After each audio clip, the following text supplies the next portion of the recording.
para gravar aqui.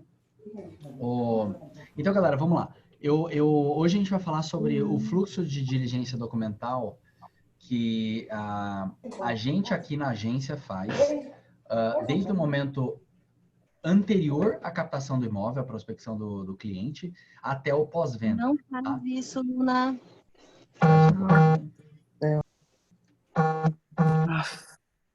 Aqui.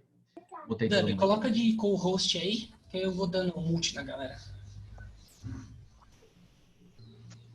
Feito. Eu não consigo pôr co-host, só um é host, porque... Aí você tá de host agora. E aí, eu continuo gravando então, né? Beleza. Já tá gravando. E aí o que acontece? Vê se tá gravando aí, mano. Acho que não. Assim, tá. Aqui apareceu o recording pra mim aqui. Beleza. Você transferiu pra mim e ele começou a gravar no meu. Beleza. E aí, e o que acontece, galera? Eu queria, inclusive, antes de tudo, avisar uma coisa para vocês de que esse fluxo que a gente utiliza aqui não é um fluxo determinado pela Remax enquanto rede, tá? Mundialmente falando, muito menos, mas não pela Remax Brasil. É um método que a gente utiliza aqui na nossa agência, na Remax Chavante. Mas, sendo bastante sincero, e eu mexo com isso há um bom tempo já faz, tipo, sei lá, quase 10 anos que eu mexo com direito imobiliário, com esse fluxo, esse binômio, né, comercial, jurídico, e eu não vejo um fluxo que é mais seguro e eficiente do que esse. Então, eu diria que se você não utiliza, passe a considerar, beleza? Então, a primeira coisa que, antes de entrar no fluxo de diligências em si, eu gosto de abordar, que aí demora uns 10, 15 minutos, o porquê a gente faz tudo isso, beleza? O porquê que a gente faz essas diligências documentais, o porquê que essa história de certidão, não sei o quê, por que essas coisas existem, beleza? Qual que é o interesse disso? E uma primeira coisa importante é que a esmagadora maioria das pessoas vai falar que isso é para deixar a transação segura, né? É para não enfiar o cliente em furada, para que você não faça com que o seu comprador, especificamente, geralmente o comprador, assuma riscos que não deveria, riscos em excesso. E beleza, essa é uma parte da resposta. O que eu queria que vocês vissem, por gentileza, é que existe uma outro lado da resposta que às vezes é mais importante do que esse, que é, número 1, o seu vendedor nunca viu isso na vida. E isso daqui, essa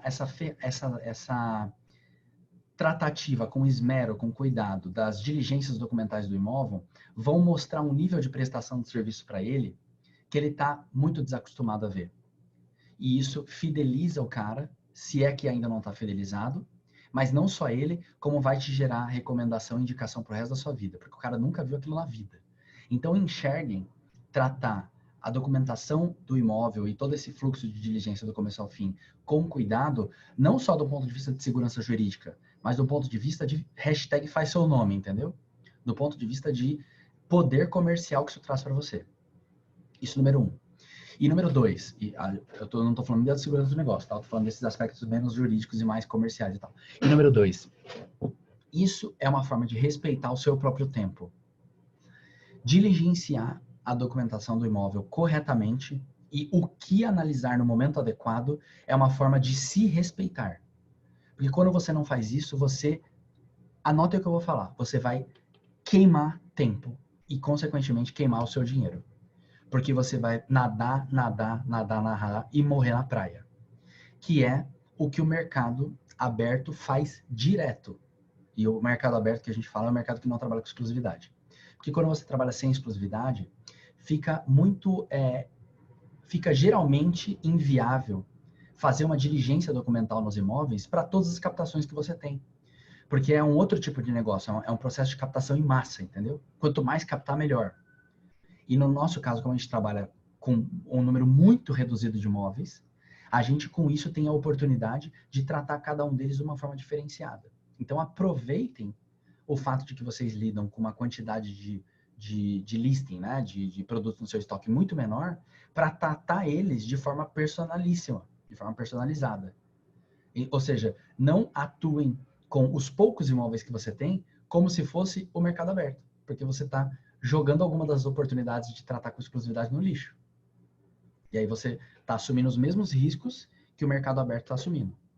E veja, eu não estou aqui falando o que é certo e o que é errado, né? Não vou aqui ficar falando, o mercado aberto é o errado, o mercado exclusivo é o certo. Não é esse o ponto. A Remax, ela provou que, estatisticamente, o mercado exclusivo gera mais resultado. Mas o meu papel aqui não é ficar fazendo esse julgamento tolo. É só dizendo que não façam, dentro do mercado exclusivo, a prática do mercado aberto de não diligenciar previamente a documentação do imóvel. Isso não faz sentido nenhum. Beleza? E aí, entrando no mérito da segurança jurídica do negócio, para que serve, então, né? Da parte, assim, entrando no aspecto da segurança jurídica, para que serve a diligência prévia? Para, no final das contas, evitar que o comprador caia em alguma furada. E você, como corretor de imóveis, e a agência, como agência que está intermediando, vai ser responsável civil e, às vezes, até penalmente, se for doloso, né? Mas, geralmente, é um negócio culposo, por falta de diligência, por falta de competência, você vai ser responsabilizado por isso. Que é isso, em outras palavras? Se o comprador tomar um prejuízo com a compra dele, você vai pagar do seu bolso. E vai. Não tem o que falar. Porque se cair na frente do juiz, ele fala, cara, peraí, você é corretor de imóveis e não viu isso? Você vai pagar, acabou. Ó, tomei um prejuízo de R$8.000 e você vai pagar por isso. Então, se você não está se preocupando com o resto, pelo menos se preocupe com o fato de que você vai pagar o pato, tá? Porque você é civilmente responsável por prejuízos que o comprador venha a assumir por falta de... por culpa da falta de responsabilidade ou diligência sua na intermediação. Então, isso tudo que a gente vai falar é muito sério sobre vários aspectos. O comprador, ele fica suscetível, quando ele compra o imóvel, a alguns riscos, né? Tem alguns riscos que a gente nem lida muito no Brasil, que são os riscos de vícios construtivos. A gente nem lida muito com isso na intermediação de compra e venda, que é vício de estrutura de imóvel, vício aparente e tal. E por que a gente não lida com isso? É porque, geralmente aqui, pelo menos aqui nesse treinamento, a gente está falando de mercado de terceiro, a gente não está falando de mercado de lançamento. Então, não entra muito no mérito daquela garantia de imóvel novo, sabe? Raramente entra nisso. E, geralmente, quando tem esse tipo de garantia, quem está vendendo o imóvel é um construtor, então ele já tem a sua própria política de garantia, etc., de reclamação, tal. A gente está falando, geralmente, de imóvel de terceiro, que também pode ter uma espécie de garantia, que aí é com relação a vícios ocultos, beleza? Ou seja, coisas que, quando você visita o imóvel com o cliente, faz a proposta, faz a negociação, coisas que você não tinha como deduzir e o vendedor sabia. Do tipo, cara, o esgoto desse imóvel não funciona e ponto. E o vendedor sabia disso e não avisou o comprador. O vendedor é sim responsável por... ele é responsabilizado por resolver esse problema, porque isso é um vício oculto. E se ele tinha informação desse vício oculto, ele era obrigado a expor isso para o comprador. Então, se por algum motivo, algum vício construtivo for da informação do corretor, não poupem saliva, entendeu? Não escondam as coisas com medinho de perder negócio. Isso não faz o menor sentido. Isso é falta de profissionalismo, até falta de caráter e tal. Você pode ser responsabilizado por isso e o vendedor também. Mas, no Brasil, a gente não tem uma prática de fazer vistoria ao lado de inspeção técnica em imóvel. Mas uma hora isso vai ser obrigatório no Brasil. Porque com a profissionalização do mercado, a gente com certeza vai chegar num momento no qual isso vai ser necessário. Imóveis financiados têm um laudo de inspeção. Mas esse laudo de inspeção, de verdade, ele não é um laudo para identificar vício construtivo. Porque ele não faz teste de nada, certo? Ele não faz teste de sistema hidráulico, teste de sistema elétrico. Ele não faz uma sondagem do solo, não faz nada disso. Na verdade, ele vê se o imóvel é habitável e é muito mais uma avaliação mercadológica para ver se ele vale o que está se falando que vale, do que uma análise, um laudo pericial técnico. Isso não é o objetivo do laudo de financiamento. Então, não partam do pressuposto que, pelo fato de estar sendo intermediado por alienação fiduciária, essa parte de inspeção construtiva está garantida, porque não é o objetivo da vistoria bancária, beleza? Então, esse é um primeiro vício possível, né? Um primeiro risco que o comprador assume quando compra imóvel, que são vícios construtivos, defeitos construtivos que na hora que ele comprou ele não podia saber. Outra coisa possível também é que essa inspeção vai entrar em vários momentos do fluxo, é dívida pessoal do proprietário, mas que pode afetar o imóvel, tá? Que dívida que é? Dívida de consumo, basicamente. Água, luz e gás. Dívida de consumo. Dívida de consumo, essas contas de consumo, água, luz e gás, são dívidas pessoais, não são dívidas do imóvel. É dívida que se vincula ao CPF da pessoa e não ao endereço do imóvel, ao número de instalação, RGI, etc. Só que o que acontece é que, feliz ou infelizmente, as concessionárias de serviço público, elas impõem dificuldade para vender facilidade, entendeu? Então, tipo assim, não, tudo bem, eu não estou falando que a dívida de água é sua, do comprador do imóvel. Mas eu estou falando que para você desvincular essa dívida do imóvel e fazer com que ele passe a ser só de responsabilidade do CPF do ex-dono, você precisa me apresentar essa lista de 339 coisas. Tudo com firma reconhecida, ou seja, o cara faz uma lista de exigência tão complicada para fazer essa desvinculação do débito do imóvel e passar a ser, então, essa dívida de água, luz ou gás, só de responsabilidade do ex-dono. Eu estou falando de compra e venda, mas em locação isso também é muito clássico. Ele coloca tanta dificuldade nisso que até pode ser que você consiga fazer essa desvinculação. A gente chama isso de transferência de débito, transferência de titularidade, etc. Pode ser até que você consiga. Mas até que isso aconteça, você já gerou um mega de uma insegurança, de uma insatisfação com o seu comprador. Porque ele não quer ter razão, ele quer ser feliz, entendeu? Ele não quer ter o trabalho de ter que correr atrás dessa transferência de titularidade, isenção de débito, etc. E outra, pode ser que quando você decida pela data do início da entrega da posse, a data na qual a posse vai sair da mão do vendedor e passar para o comprador, nessa data o cara queria cair para dentro do imóvel. Aí se nessa data ele vai ter que começar a brigar com a Eletropaulo, Enel, Sabesp, ou enfim, a empresa concessionária, para daqui uma semana, duas, eles ligarem o serviço, ele vai ficar puto, entendeu? Fala, porra, comprei o imóvel, paguei, entrei na posse e fiquei uma semana e meia brigando com a Sabesp para poder ter a religação de gás. A religação de esgoto. E fiquei, de água. E fiquei sem usar o imóvel até então. Então ele vai ficar bravo com quem? Com o intermediador, entendeu? Então essa é uma dívida, a dívida pessoal é um segundo risco possível que o comprador assume, que não deveria nem estar na pauta da nossa conversa aqui. Mas que infelizmente a gente precisa se preocupar com ela, porque as concessionárias de serviço público elas cometem de forma muito recorrente uma ilegalidade. Uma ilegalidade de ficar abusando da boa-fé dos outros, entendeu? Terceiro tipo de risco que o comprador assume são as dívidas não pessoais, mas dívidas de fato propter rem. Propter rem é uma expressão do latim, propter é próprio e rem é coisa em latim, é o próprio da coisa. Que, assim, resumidamente, é IPTU e condomínio. IPTU e condomínio não são dívidas pessoais, são dívidas do imóvel. Quem contrai essa dívida é o imóvel e quem samba com a dívida é o responsável pelo imóvel naquele momento, independente de quando é o objeto da dívida. Então, isso todo mundo aqui deve saber de cor salteada. Mas, se você é dono do imóvel que tem dívida de IPTU e condomínio, não interessa o exercício, o ano, o mês de natureza dessa dívida. Se você é o atual dono do imóvel, você é o responsável por toda a pendência que tem a ver com aquilo. Ah, mas eu comprei imóvel ano passado e essa dívida é de 3 anos atrás. Tem dois tipos, a prefeitura vai virar para você e falar assim, tem dois tipos de problema no mundo. Os que são meus e os que não são meus. Esse problema não é meu. Esse problema é entre você e quem te vendeu o imóvel. Eu vou te cobrar, porque você é o atual dono. Então, as dívidas propter rem, elas são muito perigosas. Porque se você não diligenciar e tomar cuidado para explicitar que ela existe, ou enfim, resolver isso na fase comercial, o cara que comprar vai comprar uma bomba, né? E que, se você soubesse disso anteriormente, você teria evitado um mega no problema. Então, assim, tem problema? É proibido vender um imóvel que tem dívida? Não, não é proibido. Só que se for para fazer isso, o comprador tem que saber. Ele tem que saber e tem que assinar que ele sabe e que tudo bem para ele. O problema é ele comprar e não saber disso e ficar sabendo dessa informação no momento inadequado. Tá?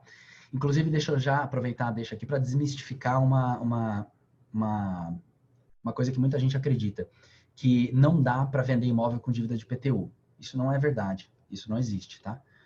Escrituras são lavradas com dívida de IPTU, escrituras são registradas com dívida de IPTU, isso até tá no Código Tributário Nacional de que isso não pode, tá? Só que o Código Tributário Nacional é uma lei da década de... Olavão, me ajuda. Década de 40, sei lá. Tipo assim, da década do Bumba, entendeu?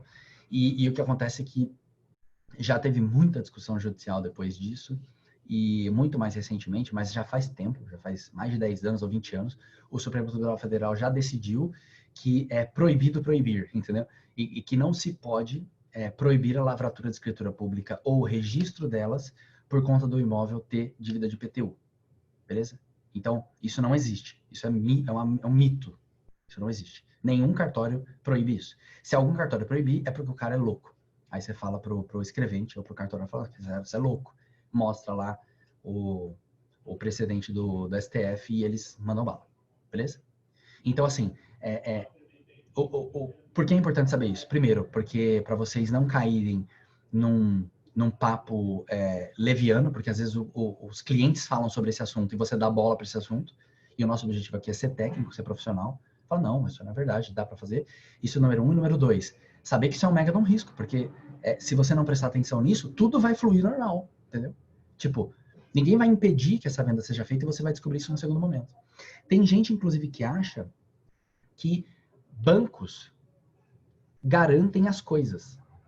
Tipo, que o fato do imóvel estar sendo vendido para o financiamento bancário te exime da responsabilidade de fazer algumas diligências. Isso também não é verdade. O banco não vê se o imóvel tem dívida de IPTU. E o banco não vê se o imóvel tem dívida de condomínio.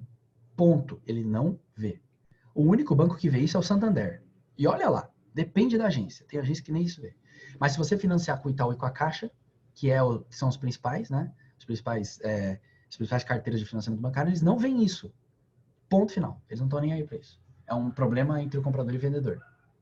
Se a dívida for gigantesca e tiver uma execução judicial aberta, aí sim, pode ser que, se o valor dessa execução geralmente for mais de 5% do valor do imóvel, aí eles vão fazer um apontamento e talvez pedir um esclarecimento. Mas veja que tem que dar sorte, entendeu? O fato não partam do pressuposto que o imóvel vendido através de alienação fiduciária protege ninguém de nada. Não partam desse pressuposto. Eles não veem isso, não interessa isso para o banco.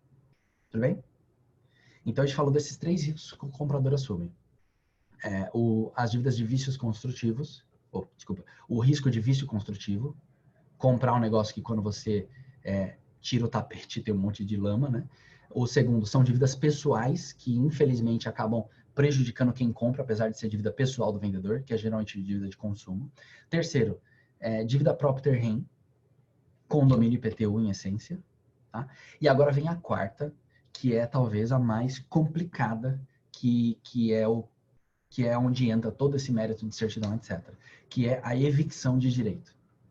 Evicção de direito é uma expressão que, em grande resumo, significa o risco que o comprador assume de perder o imóvel, ou perder uma parte do imóvel, ou uma parte do valor do imóvel, pelo fato de que o ex-dono tinha não poderia ter vendido aquele imóvel antes de priorizar pagamentos de alguns credores deles. Em outras palavras, se você tem dívidas, se você tem credores, você precisa, em tese, primeiro pagar suas dívidas para depois gozar dos seus bens. Entendeu? Primeiro paga o que você deve e depois vai para a praia. Esse é o conceito filosófico da coisa. E aí, se você não fizer isso, você talvez esteja fraudando um crédito de alguém que você deveria ter priorizado e não priorizou. E já a gente conversa sobre isso.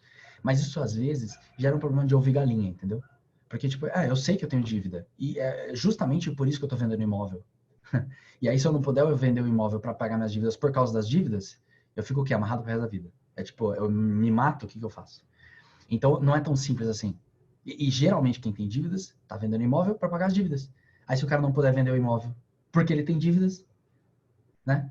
Lembra do Kekulé lá, o químico, que sonhou que a cobra comia o próprio rabo? Aí inventou um benzeno. Você lembra disso, Lavão, no vestibular? É isso. A cobra fica comendo o próprio rabo e você não resolve. Não resolve nunca.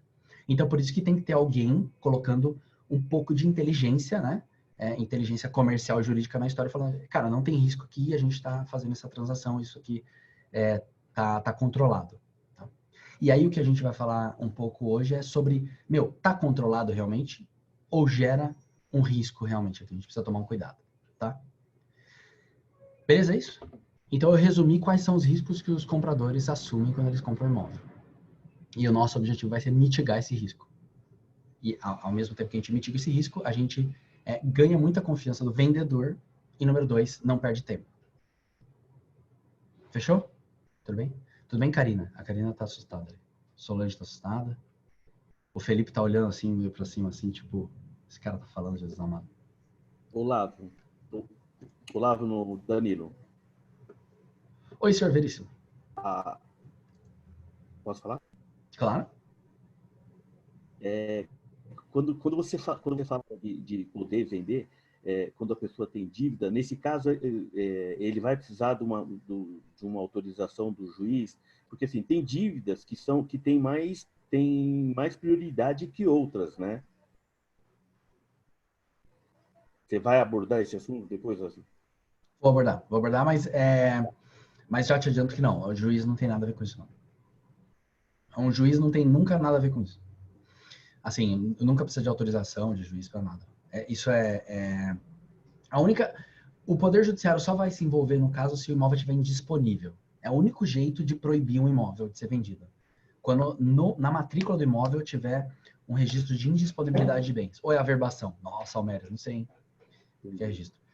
Mas se tiver um registro de indisponibilidade de bens, isso é a única coisa que impede o imóvel de ser vendido. Mas nada impede. Nem penhora, nem nada, entendeu? O resto, tudo é vendível. Então, mas assim, quando o proprietário do imóvel ele já tem ação, já tem, por exemplo, um pedido de penhora no nome dele. Se eu tenho ciência disso e eu vendo o imóvel do cara, o comprador está correndo risco, porque já tem. Sim, mas o ponto a gente vai falar sobre isso já, tá, Veríssimo? Mas assim, por exemplo, a gente está neste momento assinando um contrato de compra e venda de 3 milhões de reais que tem um despacho judicial mandando penhorar o imóvel. Fala aí, Almeres. Cadê o Almeres? Mas eu te digo o seguinte, Veríssimo, eu vou te fazer uma pergunta para tentar resumir essa resposta. Se eu te falar que uma pessoa tem 250 páginas de processo contra ele no site do Tribunal de Justiça, de todas as naturezas possíveis. Tá. Se eu te falar essa informação, você compraria o imóvel dessa pessoa? Eu não. Não. E se eu te falar que essa pessoa é o Silvio Santos? Você compraria?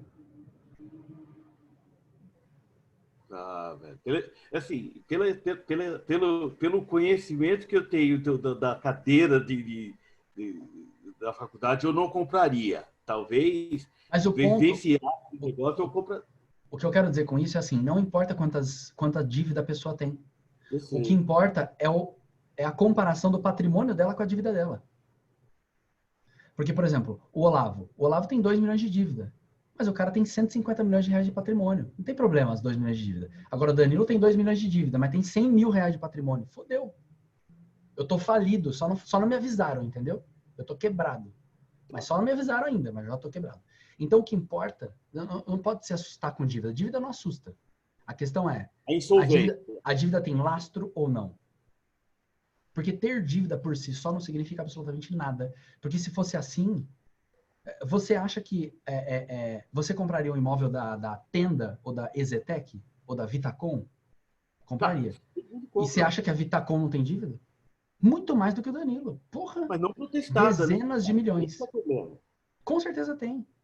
Porque você acha que ele controla os 10 mil boletos que ele paga por dia? Alguma coisa escapa, entendeu?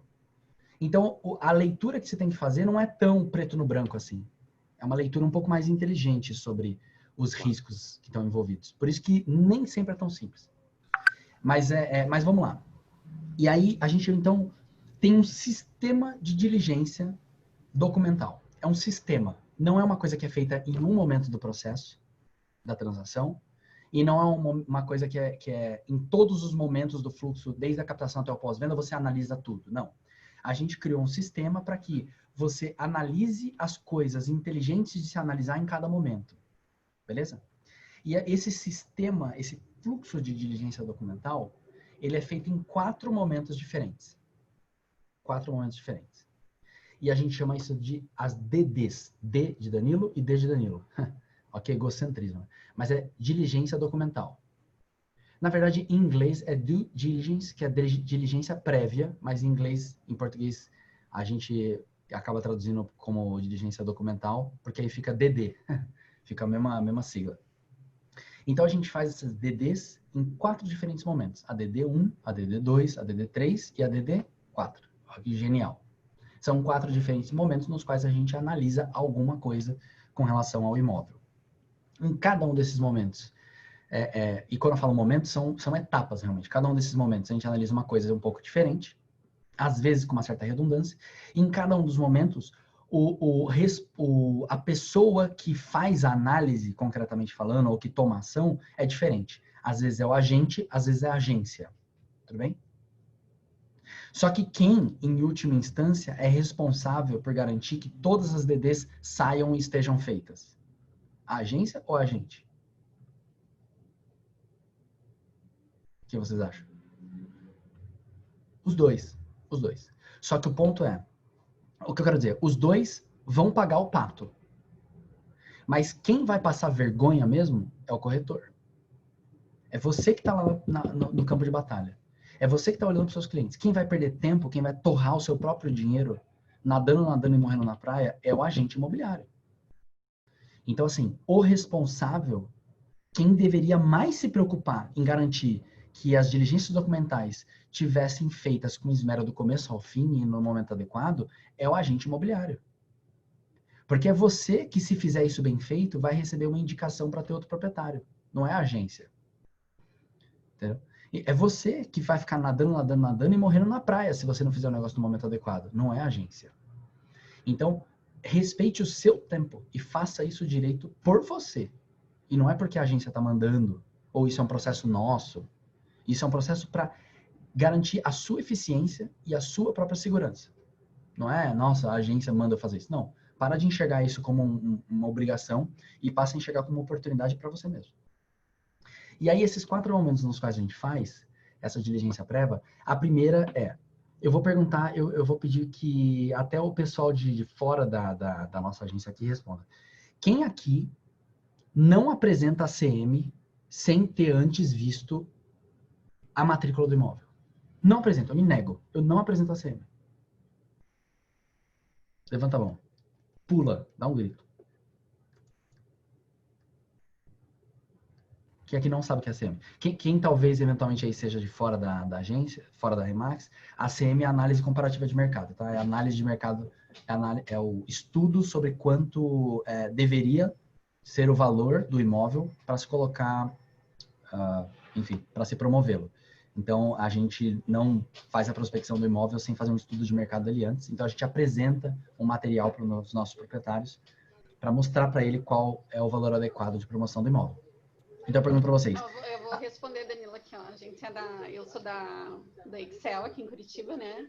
Uhum. E eu não fiz a CM ainda, mas realmente, nós aqui, nenhum dos corretores da Excel trabalha, não faz a CM sem ver a matrícula do imóvel. Não faz sem ter visto antes, você fala? Não faz. Então, tem que ver, né? Tem que ver o documento, ele tem que ter a matrícula para daí poder fazer o ACM, senão a gente não realiza o ACM. E isso tem 2 motivos nisso. O primeiro é que talvez você esteja perdendo tempo. Eu diria 3 coisas. Primeiro, você vai perder tempo. Segundo, você vai setar uma expectativa tudo errado com o seu proprietário. Porque você vai ficar entrando na paranoia de discutir qual que é o valor de mercado do imóvel dele, sendo que muitas das vezes, cara, você tem um negócio muito mais problemático para resolver antes. Assim, o seu imóvel é invendável do jeito que ele está, documentalmente falando. Então, para que eu vou discutir preço? Sabe? E vários corretores que o atenderam ficaram setando nele a expectativa de preço e discutindo, porque tá caro, porque tá barato, e ninguém falou para ele, cara, não interessa se tá caro ou barato, não dá para vender. Do jeito que tá, não dá para vender. A gente precisa primeiro resolver um problema aqui. Você tem um problema do inventário para fazer, você tem um problema de que a matrícula não condiz com o que o imóvel é na prática. A gente já pegou casos aqui onde o cara, ele tinha registrado em nome dele o imóvel do vizinho, e o vizinho o imóvel dele, tipo, trocaram, sabe? Tava trocado o loteamento. Então, assim, é bizarro você fazer uma precificação, pegar a gestão do imóvel, começar a promovê-lo, sem ter certeza que o imóvel é vendável do ponto de vista documental. Isso número um. E tem um último grande motivo que é a situação documental do imóvel tem total e direto reflexo no preço do imóvel. Porque, no final das contas, quase tudo é vendável, tudo tem seu preço. Só que o imóvel tem um problema documental, às vezes não elimina a possibilidade de ser vendido, mas o preço é outro, entendeu? O preço é outro. Se o cara tem uma escritura registrada em nome dele, ou seja, ele tem um título de propriedade bonitinho, etc., é uma coisa. Agora, se ele tem só os direitos possessórios sobre o imóvel, um contrato de gaveta de 20 anos, dá para vender? Dá. Mas você não vai vender a propriedade, você vai ceder os direitos possessórios. E aí o imóvel, ao invés de 300, vale 200. Porque você não tem a propriedade integral, você tem só a posse. Às vezes, por exemplo, você identifica nesse momento inicial que a casa dele está perfeita do ponto de vista da regularidade do terreno, tá em nome dele, etc. Mas ele nunca averbou a construção da casa. Ou seja, a construção está irregular junto ao cartório de imóveis. E que diferença isso faz? Faz total diferença, porque primeiro, não dá para financiar, para começar. E se o imóvel não é financiável, ele perde liquidez, porque 56% dos imóveis são vendidos através de financiamento bancário. Então, se perde liquidez, perde valor. Então, de novo, não faz sentido entrar no mérito de análise comparativa de mercado e querer tentar deduzir ou presumir quanto o imóvel custa sem saber qual é a situação documental. Porque quando você faz isso, no final das contas, na prática, está falando para o cara assim, olha, eu não vi o documento do seu imóvel, mas partindo do pressuposto que ele está perfeito, eu sugiro esse preço. Isso é meio bizarro, entendeu? Então, a dica que eu lhes dou é, nunca façam uma análise comparativa de mercado sem ter analisado o documento do imóvel antes. E às vezes você vai perder a CM, porque você não consegue a desgraça do documento do imóvel antes de apresentar a CM. E a minha sugestão é, perca. E só se importa em perder a CM quem faz pouca CM. É isso. Só está preocupado em perder prospecção quem faz pouca prospecção. Só fica com remorso de não ter conseguido avançar numa ligação quem faz pouca ligação. Então, assim, perca uma e ganha 3. Para de perder seu tempo e faz mais. É o TBC, é a técnica alemã. Tira a bunda da cadeira, entendeu? Tira a bunda da cadeira e faz muito mais. Faz 10 vezes mais, pronto. Aí você passa. O remorso passa rápido. Fala aí, Fabio. Danilão, posso dar um nosso exemplo mais recente aí que aconteceu conosco no imóvel da Rui Pirozelli? Manda balanço, claro. Nossa, eu peguei uma gestão do imóvel. O imóvel estava com... Meu, o imóvel era a coisa mais linda do mundo, uma precificação super bacana. Peguei a matrícula, tudo. Só que eu não subi essa DD2 na época certa. Eu fiz a DD1, analisei, peguei matrícula, toda a parte documental do imóvel, só que eu demorei de subir essa DD2. Aí eu acabei tendo proposta de compra e a gente foi para o processo de compra e venda super... uma coisa bem que rápida, porque era uma venda à vista, um imóvel de 600 mil reais. Aí o Almeres fez um levantamento junto com o Danilo da DD2. Esse imóvel, ele tinha um tamanho na parte documental menor, né? O imóvel tinha no documento 5 por 15 e ele era 10 por 20, né? Na realidade. E eu não tinha detectado isso, eu tinha detectado de uma certa forma, mas eu não tinha dado valor nessa parte da DD2. E a gente começou a arrumar o contrato de compra e venda para poder o comprador assumir a responsabilidade dessa correção documental, que daria um certo valor. E o cara já estava pedindo o número da conta para depositar o dinheiro, que ele ia comprar a casa à vista.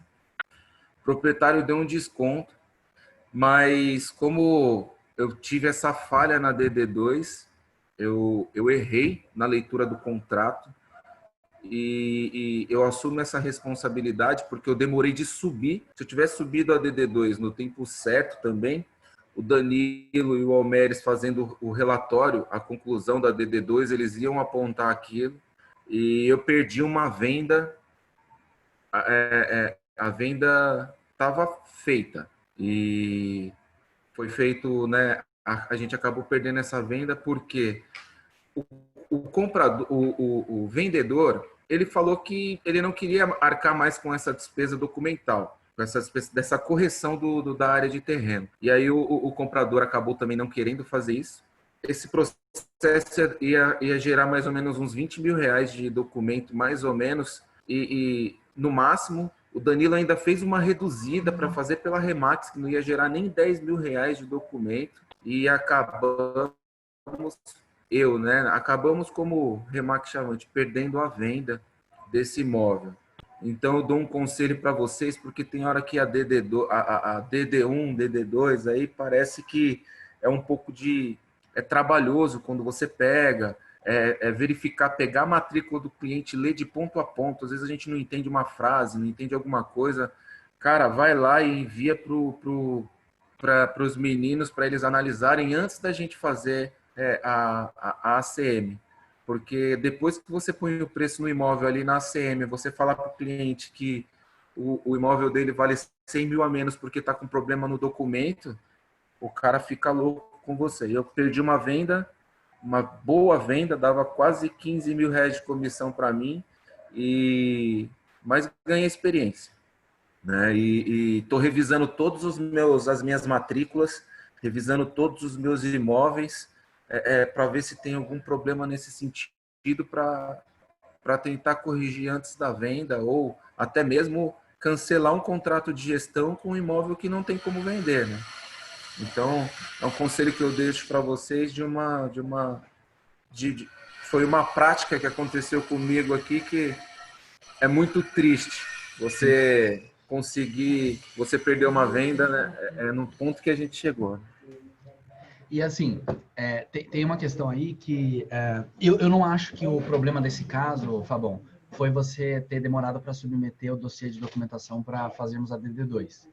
Eu acho que foi uma falha de DD1. Porque aí eu vou falar para vocês o que a gente aqui sugere que vocês analisem com relação ao imóvel, com relação à documentação dele, já no momento da prospecção, ainda lá no pré-ACM, beleza? Porque você não vai ver de tudo. Você não vai fazer tudo com relação ao imóvel. Não é a hora. Porque tudo tem seu preço, certo? Você poderia já fazer uma diligência documental super profunda e completa? Poderia, mas tudo tem seu preço e a gente vai distribuir o que se fazer em cada momento de uma forma inteligente. E qual que é a nossa sugestão do que deve ser feito nesse primeiro momento? Primeiro, identificar se o imóvel tem matrícula ou não, óbvio. Certo? Segundo, saber se o imóvel na matrícula condiz com o imóvel na realidade. Isso, em caso de apartamento ou caso em condomínio, é muito mais simples, porque dificilmente a descrição de um imóvel na matrícula vai ser diferente do imóvel na realidade se ele for um condomínio ou um apartamento, porque ele vai ter especificação de condomínio que trava isso. Mas se ele for uma casa ou um terreno, cuidado. Não parta desse pressuposto e leia a descrição do imóvel na matrícula e olhe para o imóvel e fala, peraí, na matrícula está falando 5 metros, aqui não tem 5 metros, tem alguma coisa errada. Tipo, sobe a bandeira e fala, peraí, eu não sei o que fazer com isso, mas se não saber o que fazer com essa informação já é o suficiente para você, tipo, ligar para o seu broker falar, ou procurar no Google, sei lá, e falar, cara, e aí? Eu tenho essa situação, o que é isso? É um problema? Isso não é, tá? Então, compare a situação real com a situação documental do imóvel. Com relação a apartamento, também tem uma observação importante para se fazer na descrição do imóvel. Observe, e anote isso, não esqueça, observe se a vaga de garagem está na matrícula do apartamento ou não.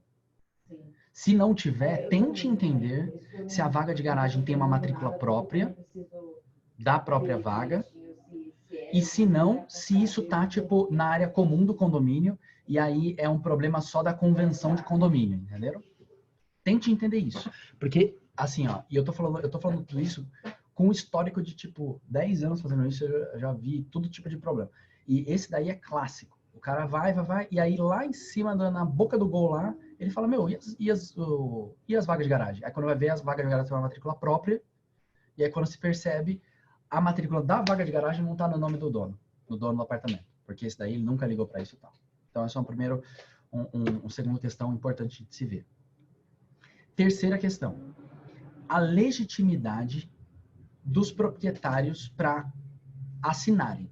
O que eu quero dizer com isso? A matrícula vai te dizer quem é dono do imóvel em tese. Você tem que saber se a pessoa é viva ou é morta e tem que saber se todo mundo que está ali concorda em vender e tem capacidade civil para vender. Ou seja, se não tem um menor de idade, se não tem um senil acamado, se não tem um cara com Alzheimer, se não tem um morto. Então você tem que saber se todo mundo que é dono do imóvel é realmente ainda dono do imóvel, gordinho, saudável, fala, entendeu? Tem que saber isso. A ausência também é importante, né? Estar presente. Se ela tá por ali, né? Ah, tem essa irmã minha aí que é dona, mas ela é só dona de 20%, não tem problema, ela desapareceu do mapa, mas ela é dona só de 20%. Já era. Se tiver 1% da propriedade do imóvel que tiver na mão de alguém que tá sumido, que tá senil, que tá morto, ferrou, não dá para vender. Assim, dá para vender, mas dá para vender os outros 99%. E ninguém quer comprar 99% do imóvel, todo mundo quer comprar 100%. Outra coisa que você vai ver também nessa fase de pré-ACM, dívida de prefeitura.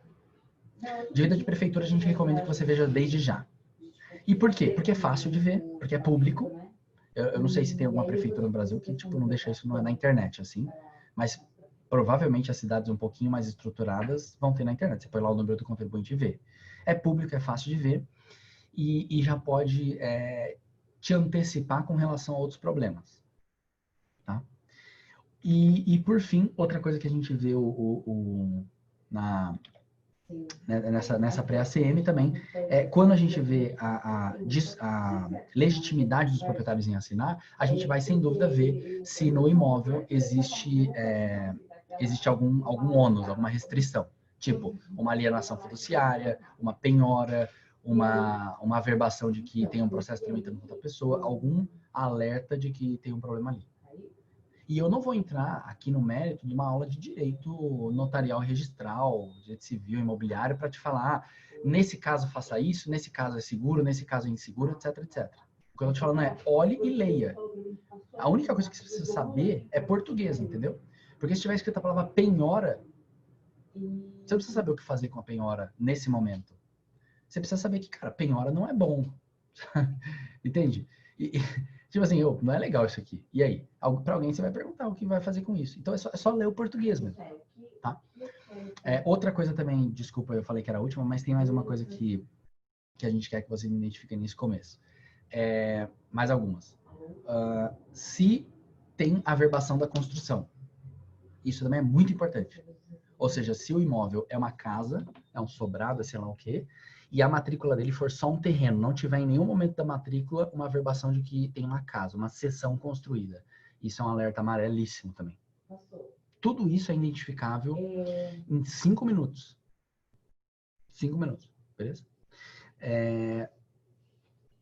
Outra coisa, vamos lá. Se o imóvel está alugado ou não. Importantíssimo de se saber. Isso, de verdade, você não vai ver na matrícula, né? Mas você vai ver na sondagem com o cara.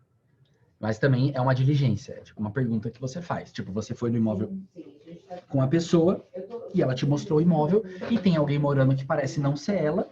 Em nenhum momento ela falou, quem que é esse cara? Pergunte, pelo amor de Deus. Quem que é esse cara que tá morando aí? É inquilino? Não, é meu filho que quando vender sai. Ah, tá bom. Mas pergunte, sonde, beleza? E por fim, última coisa. Essa tem gente que faz, tem gente que não faz, mas eu recomendo que sempre seja feito. Tire uma certidão negativa de débito, ou uma certidão negativa do CPF dos proprietários no site da Receita Federal. Todo mundo sabe fazer isso? Você vai colocar no Google, certidão negativa Receita Federal, CPF. É o primeiro link que vai ter, você vai para o CPF por OK. Pronto. E por que isso é importante? Porque se a CND do cara na Receita Federal não sair, isso quer dizer que ele é um devedor consumado, um filho da puta? Não. Isso quer dizer que, nossa, que desgraçado. Não quer dizer nada. Mas quer dizer que o banco não vai financiar o imóvel dele. E aí ferra tudo. E aí é quase, assim, a consequência disso é a mesma consequência de não ter uma averbação de construção. O banco não vai financiar. Só que a questão é que é muito mais fácil resolver um problema de uma CND da Receita Federal não sair do que não ter a construção averbada na matrícula. Mas o ponto é que, a depender do tamanho do chabu, do porquê que não está saindo a certidão negativa dele junto à Receita Federal, ele já tem que ir vendo isso, entendeu?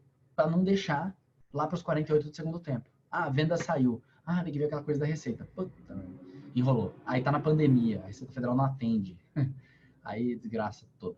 Então, isso é um apontamento impeditivo para captação? Não é impeditivo para captação. Eu não deixaria de captar um imóvel só porque a CND do cara não sai. Mas quando você faz toda essa diligência documental com relação ao imóvel dele e apresenta isso como uma das páginas da sua CM, e inclusive dá essa instrução para ele, dentre todo o bolo de coisas, de que, olha, vamos começar esse trabalho, mas desde já, faça a gentileza para nós mesmos aqui de ir vendo na Receita Federal o que está acontecendo com o seu CPF e já vamos regularizar. Quando você faz isso com o cara, você está conquistando uma confiança dele muito poderosa, entendeu? Você está dando instruções técnicas e profissionais para ele que ninguém fez, ninguém nunca fez. E as pessoas, na verdade, estão sendo levianas e fazendo ele perder tempo. E perdendo o próprio tempo, os corretores. Então, faça isso já de cara, assim, ó, de cara, porque ele já vai adiantando o serviço. Seja ele qual for para resolver. Danilo, ontem... Tá me ouvindo? Sim.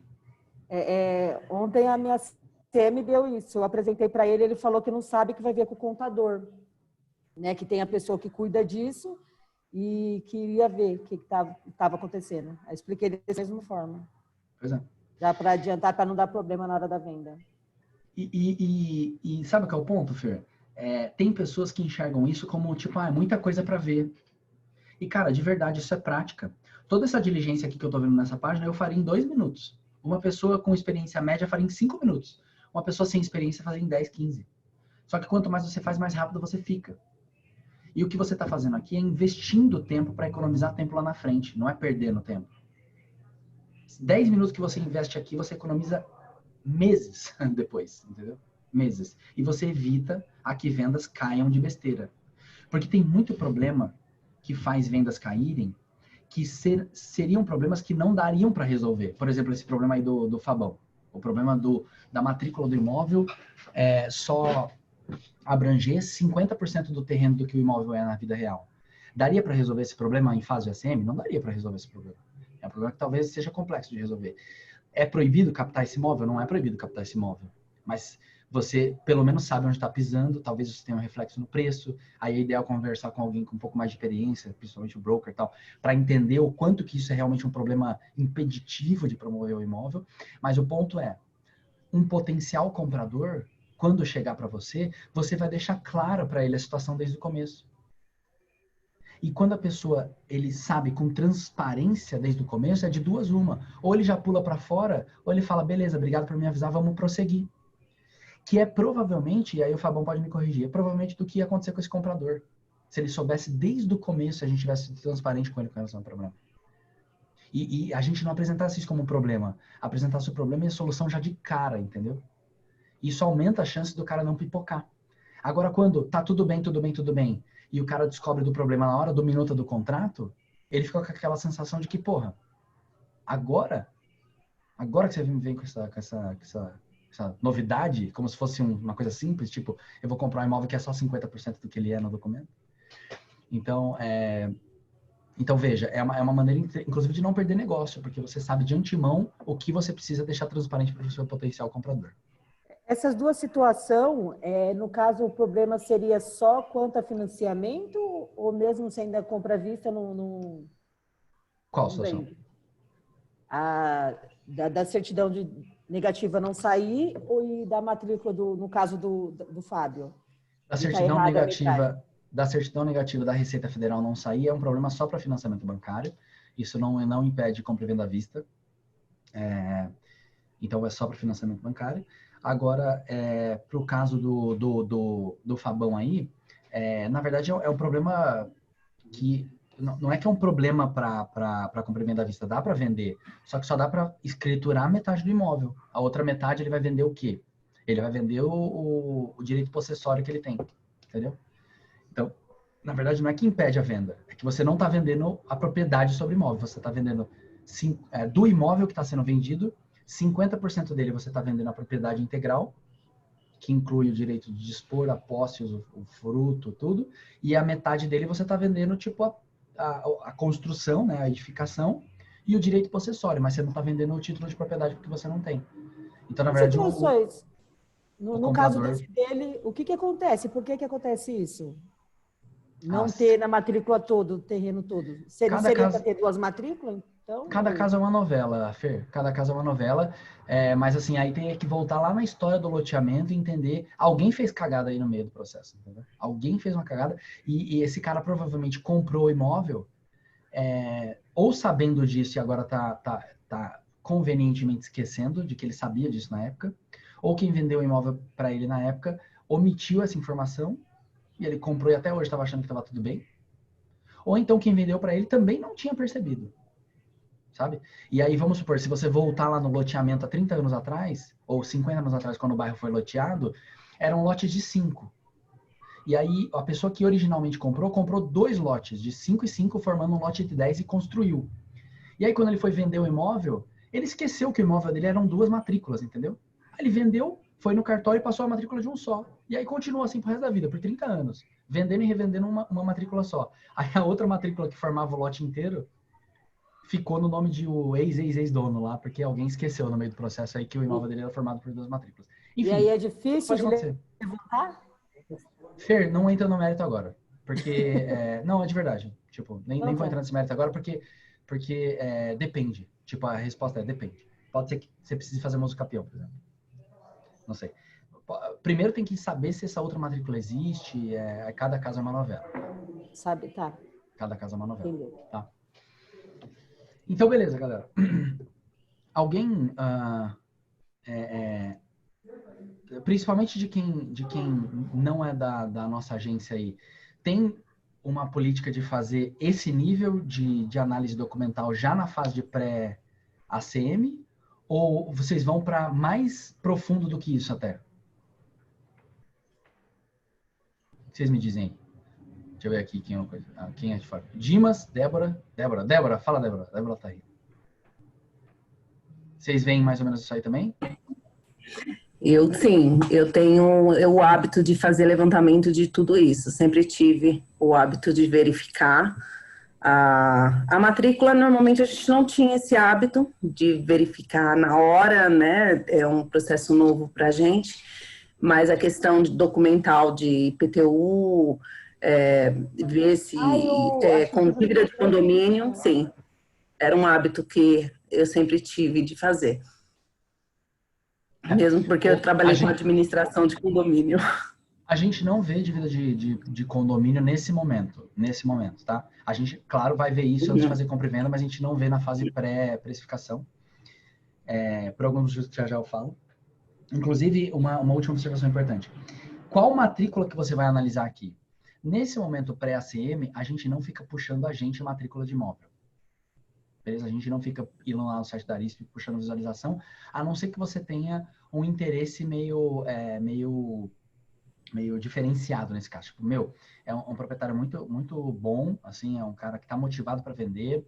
Eu acho que eu vou chegar num preço bem bacana, é um imóvel que eu quero muito ter, e ele não está querendo me passar a matrícula, não é porque ele não quer, mas porque ele não está encontrando realmente, ele não achou, ele achou só a primeira página e tal, e eu faço questão de ver essa matrícula inteira agora nessa fase de precificação. Nesse caso, ou seja, cujo critério principal tem que ser a motivação do proprietário e o quanto de interesse você tem nessa prospecção, nesse caso, sim, eu recomendaria que você puxasse você mesmo uma visualização da matrícula, porque hoje custa, tipo, 18, 20 reais. Então, você fica meio caro, né? Você ficar gastando 18, 20 reais por toda a ACM que você vai apresentar.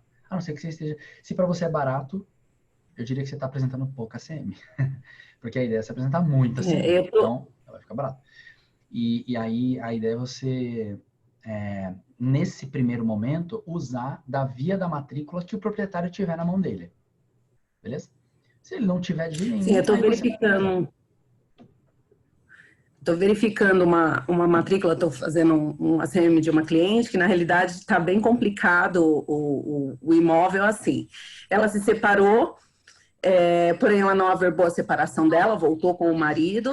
O apartamento dela tem no IPTU constando um box de garagem e na matrícula não consta. E ela não deu baixa na alienação dela junto à Caixa Econômica Federal.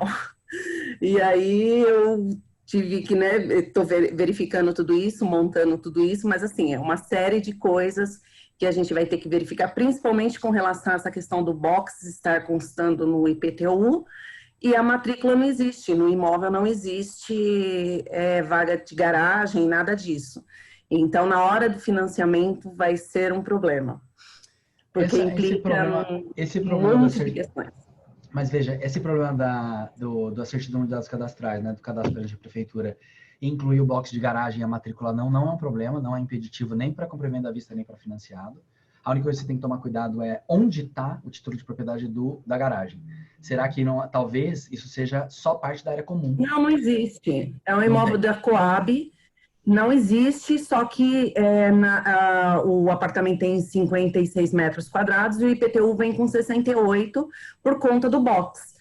E aí existe uma questão complicada, né? Porque aí você entrar junto à prefeitura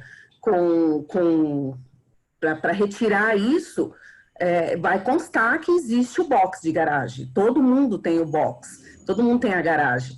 E aí vira uma confusão dentro do condomínio e dela, né? Porque como que vai resolver? Mas o que eu tô só dizendo é que isso especificamente não impede o financiamento, tá? Sim, e aí, sim. Só antes de eu ir para DD2, uma dica que tá, se eles divorciaram e depois voltaram no papel, realmente, eles divorciaram no papel e recasaram no papel... Eles se separaram, não deu entrada, não averbou. Não averbou a separação. Eles se separaram e aí ela não averbou, eles não averbaram a separação na certidão no cartório e voltaram. Então, acredito eu que se eles retomaram, não averbaram, eles não vão precisar fazer isso. Se eles tiverem... Teoricamente, sim, mas se eles tiverem guardadinho aí uma certidão de casamento da época antiga, que não mostra nem que eles chegaram a separar ou divorciar, você pode fingir que eles nunca nem divorciaram nem voltaram. Eles continuam casados. É isso mesmo. Eles não... Na realidade, até pedi para ela confirmar essa informação junto à advogada dela e depois me passar isso. Se ela, pelo fato deles não terem averbado a separação deles e tudo mais, já retornaram há mais de 5 anos, se haveria necessidade de fazer. Ela me retornou para o WhatsApp falando que não, que a advogada falou que, para efeito jurídico, eles continuam casados, porque ela não divorciou, ela se separou e retomou. Entendi. Bacana. Então aí, acho que prosseguindo aqui, o que acontece? Então, você vai primeiro fazer essa primeira fase de diligência documental, e aí ela vai desembocar na assinatura do contrato de gestão, provavelmente, né? Quando você assina o contrato de gestão, então você vai começar de fato a trabalhar a promoção desse imóvel, executar um plano de marketing personalizado, etc. E agora a gente considera que vale a pena se aprofundar um pouco na diligência documental em cima desse imóvel. E aqui na nossa agência, quem faz esse aprofundamento agora nesse segundo momento é a agência e não a gente. Tá? Então, a gente pressupõe-se que ele já fez essa DD1, ele já saneou 99% do que poderia ter de problema, mas agora ele vai, assim que assina o contrato de gestão, ele vai paralelamente a começar a promover o imóvel, né? Ele vai fazer primeiro, provavelmente ele vai lá tirar as fotos, etc., vai começar esse trabalho de promoção de marketing. Ele vai também submeter para a agência o dossiê documental que ele conseguiu, o contrato de gestão, a matrícula do imóvel, a certidão de dados cadastrais da prefeitura, etc. Basicamente isso, tá? Esse dossiê básico, e ele vai entregar isso para a agência. Como que a gente faz isso aqui? A gente tem um formulário na internet, quem ainda é novo na nossa agência talvez não usou, mas a gente tem um formulário Google, e aí você vai lá e preenche lá os dados do imóvel, anexa os documentos e chega automaticamente para nós. Entra no nosso Pipe Drive aqui, que é um fluxo de controle de funil. E aí a gente vai, dentro de até uns 2, 3 dias, tá? Em uns 2, 3 dias, a gente vai devolver. Às vezes, se tiver muita DD2 para fazer, talvez demore uma semana, mas sempre que tiver tipo uma prioridade assim, nos avise, mas conte aí que vai demorar uns 3, 4 dias, a gente vai devolver um relatório nos aprofundando sobre aquilo que vocês já fizeram na DD1. E nos aprofundando em que sentido? No sentido de, primeiro, a gente não vai mais acreditar na versão da matrícula que você tem, porque ela provavelmente está desatualizada porque o proprietário tinha isso guardado na gaveta dele há 10 anos. A gente vai, literalmente, pegar uma visualização atualizada dessa matrícula na ARISP. Não é uma certidão de matrícula, é uma visualização. A gente vai também refazer o que você fez com relação a comparar a matrícula com a realidade do imóvel e o IPTU. Só a título de ratificação, para ver se você não comeu bola, deixa eu passar alguma coisa. Mas, principalmente, a gente já vai, de antemão, tirar as certidões pessoais e repersecutórias da pessoa. O que são as certidões pessoais e repersecutórias? São as certidões dos tribunais de justiça que tentam pescar o fato de que talvez a pessoa esteja quebrada e só não avisaram ela. Ou ela sabe e não te avisou, certo? Então a gente vai puxar certidão do Tribunal Estadual, Tribunal de Justiça Estadual, né? Aqui em São Paulo. A gente vai puxar TST, Tribunal Superior de Justiça, ou Tribunal Superior de Trabalho, TRT2, que é o Tribunal Regional do Trabalho sobre andamento de ação, Justiça Federal de primeiro grau, Justiça Federal de segundo grau. A gente vai tirar novamente a certidão negativa da Receita Federal. E só? Só, né, Wes? Só isso aí. Só tudo isso. Então a gente vai tirar todas as certidões e tentar e ver se eventualmente a pessoa tem algum pepino muito grave. Tá? O que acontece, e aí um parênteses, quando você tira todas as certidões, não haver nenhum apontamento contra a pessoa ou contra o imóvel não significa que ela não está sendo caçada, que não está rolando uma caça às bruxas contra ela.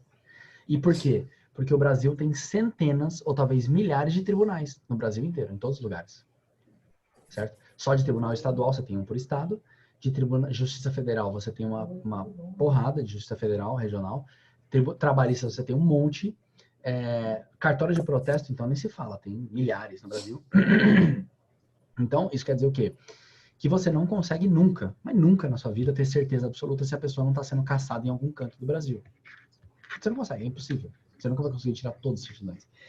E por conta, inclusive, dessa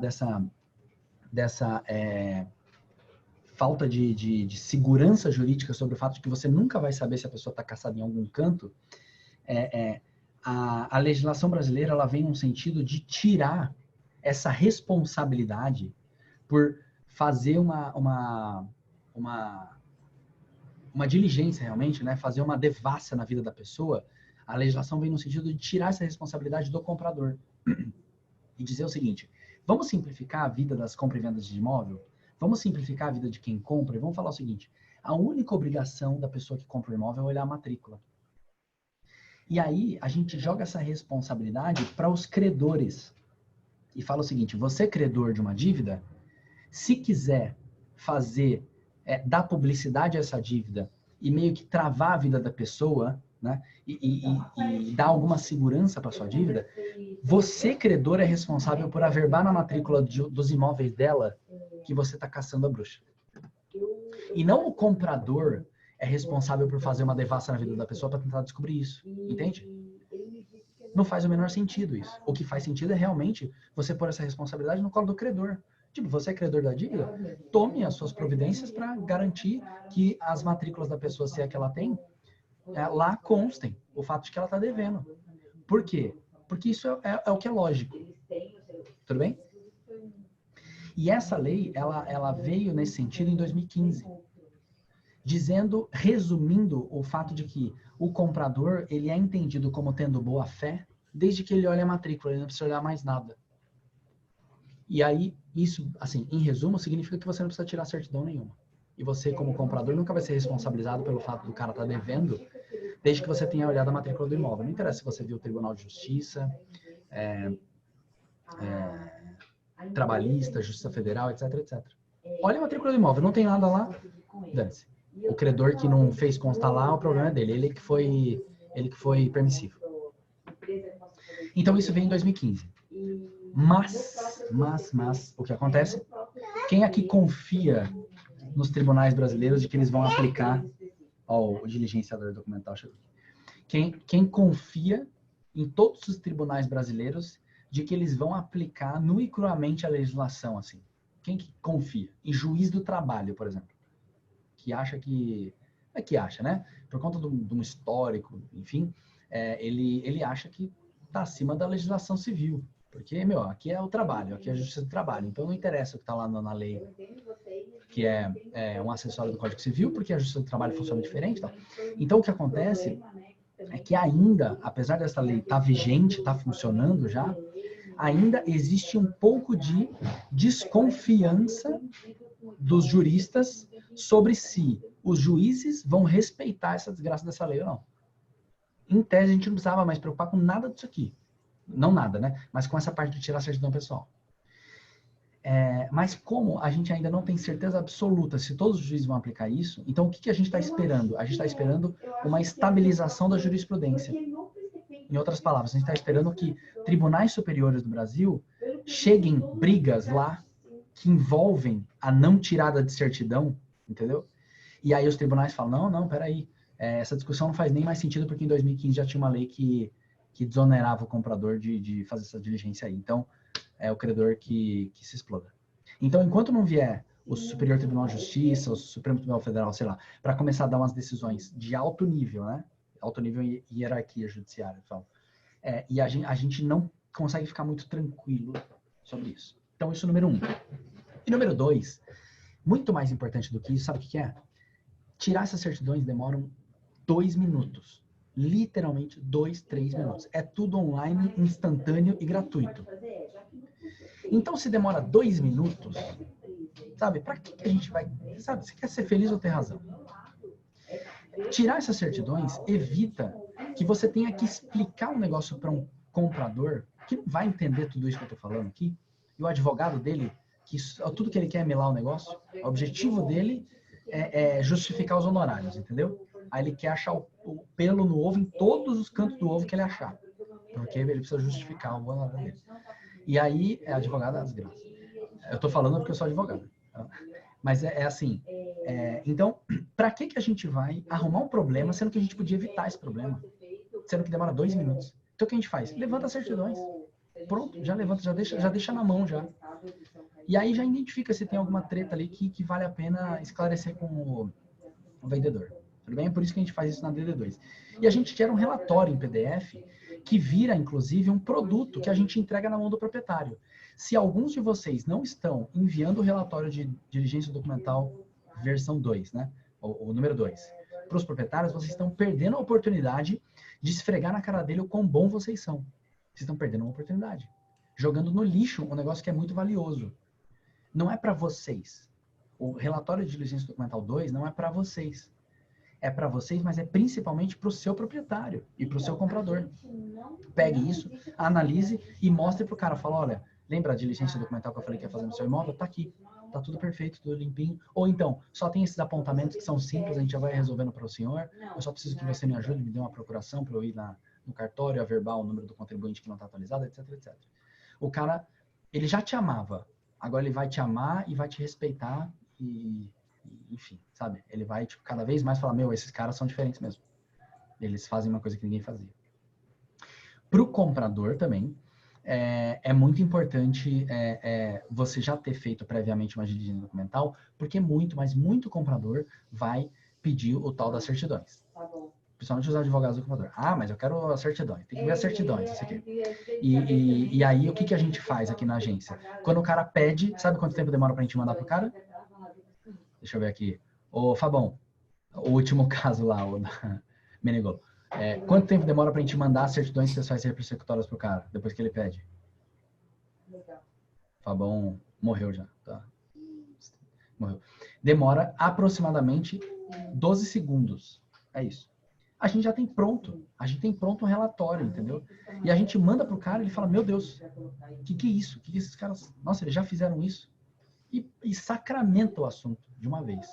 Cai na mão do advogado, se ele não for um babaca completo, ele olha e fala, esses caras sabem o que estão fazendo, eles tomam cuidado, eles diligenciam. Beleza? Então, a diligência documental número 2 é feita logo que a gente assina a gestão. A agência, aqui no nosso caso, quem faz, mas à medida que o agente submete para nós o dossiê documental. Se ele não submeter o dossiê documental, na verdade a gente não tem nem como saber que eu teria que fazer aquela diligência. E hoje o Olavo tem não aprovado as publicações dos imóveis nos portais se o agente pelo menos não submeteu o dossiê documental. Não precisa a gente ter terminado o relatório. Mas se nem submeteu, eu não sei se você tá tomando cuidado com isso aí, Olavão, mas a ideia é que a gente trave lá, entendeu? Então você não vai conseguir começar a promover o imóvel se pelo menos você não submeteu o dossiê. Eu não preciso terminar o relatório, não preciso falar que tá tudo bem, mas pelo menos submete. Porque senão não trava o processo e aí gera esses vários outros problemas. E beleza. Aí o imóvel está lá sendo promovido, eventualmente vão começar as visitas de potenciais compradores. E vai visita para cá, visita para lá, proposta. Depois que uma proposta é feita e se tem a concordância do vendedor, a gente vai para a fase de contrato de compra e venda, certo? É o que todo mundo quer. Neste momento, começa a terceira fase da nossa diligência documental, e a gente chama isso de DD3.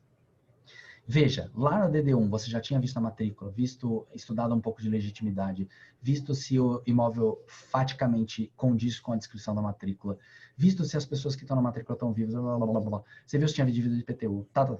Aí na DD2 a gente viu tudo aquilo de novo para ratificar o que você fez, para ver se não comeu alguma bola, mais as certidões pessoais e repersecutórias, mais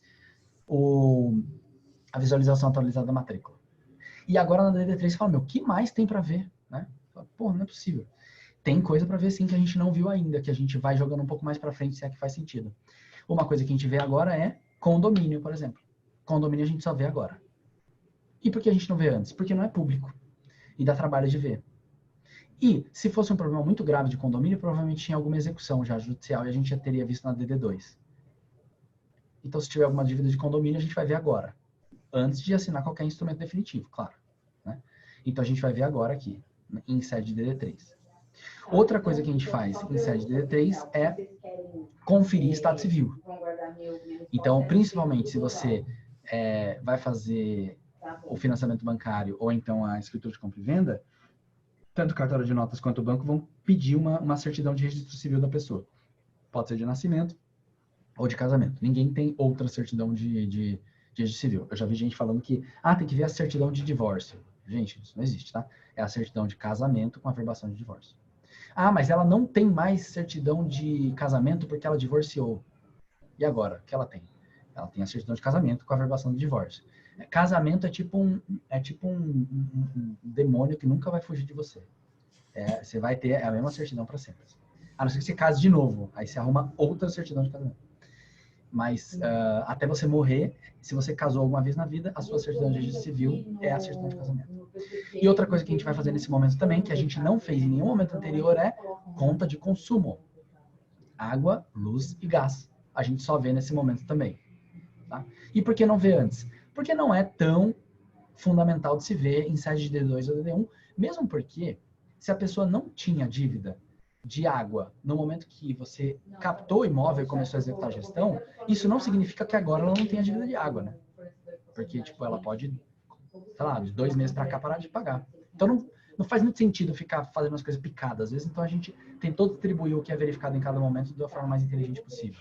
Então, é agora na DD3, ou seja, entre a proposta finalizada, né, e a confecção de contrato de compra e venda e o instrumento definitivo, seja ele uma escritura pública de compra e venda ou o contrato de financiamento, que tem força de escritura pública, é nesse momento que a gente vai ver conta de consumo. Danilo. Oi? Aqui é o Dimas. Posso fazer uma pergunta? Claro, Dimas. Primeiro, eu queria esclarecer que naquele momento que você provocou a minha participação, eu não participei porque eu sou um estagiário aqui da Alpha Prime em Campinas. Então, eu estou começando agora, não tive ainda muita experiência nessa fase aí. Mas, não, eu faço só para zoar mesmo. Mas eu queria te elogiar aí pelas apresentações, realmente estão bastante esclarecedoras e eu estou aprendendo muito com ela, tá? Muito obrigado, viu? A pergunta que eu te faço em nenhum momento dessa DD1, DD2, DD3, a gente examinou algum documento relacionado ao comprador ou ao vendedor quando ele é também empresário, né? Então, vamos supor que eu possa ter um apartamento para vender que está na pessoa física e eu tenho uma empresa, sou sócio de uma empresa, por exemplo, e eu posso ter na empresa uma dívida, né?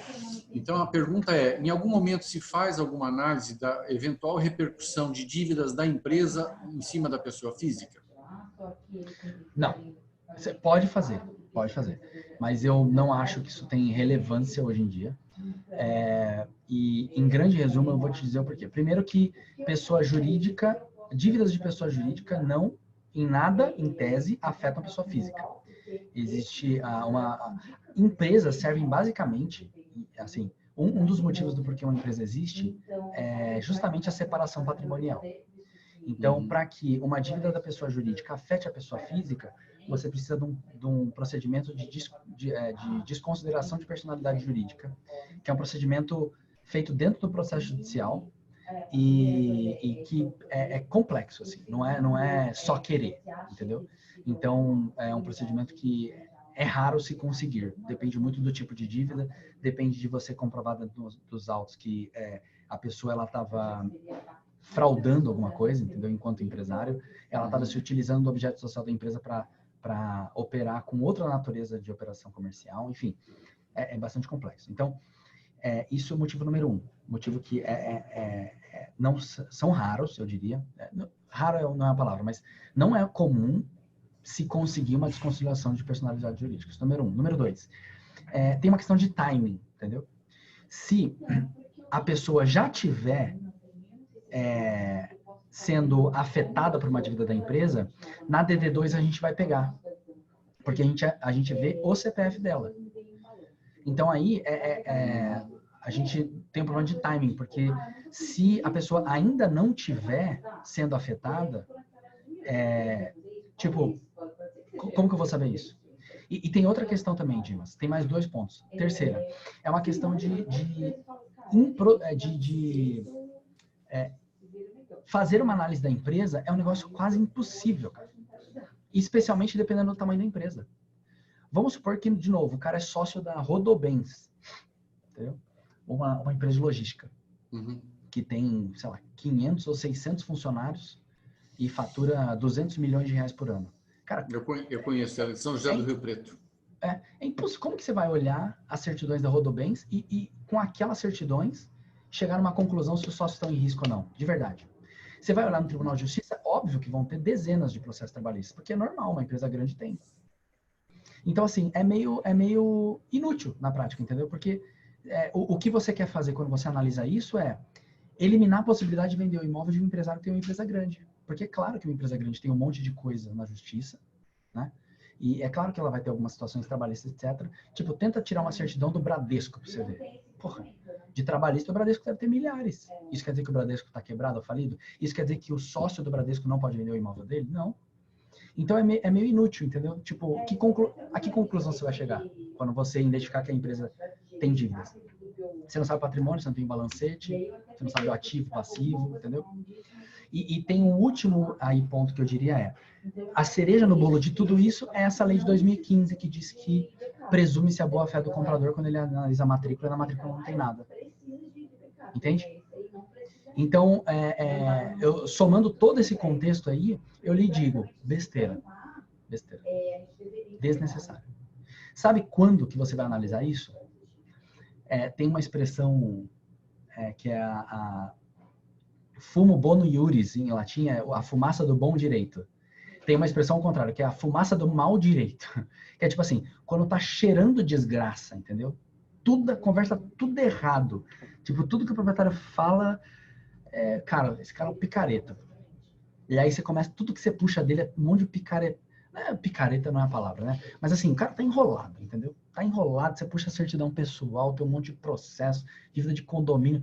Esse tipo de cenário te levanta um sinalzinho amarelo de que, pô, será que não faz sentido eu olhar a empresa também?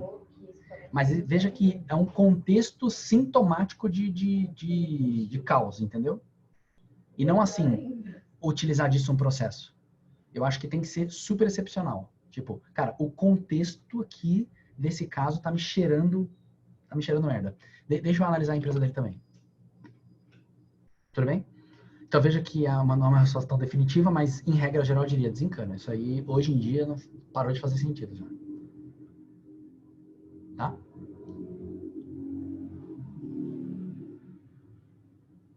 O Dimas até infartou lá. Essas coisas. E aí é o seguinte, vamos lá.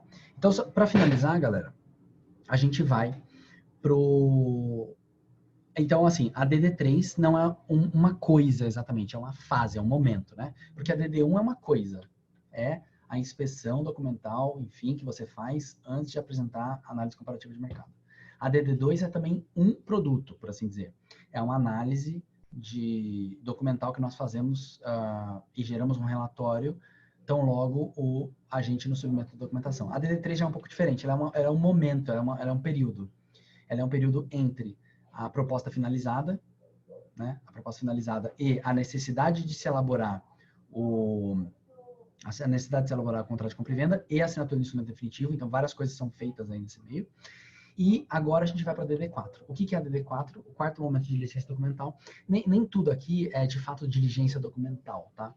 Mas são coisas importantíssimas de se fazer no pós-venda, tanto no sentido de proteção das partes, quanto no sentido também de matar a pau aquele serviço que foi otimamente prestado do começo ao fim.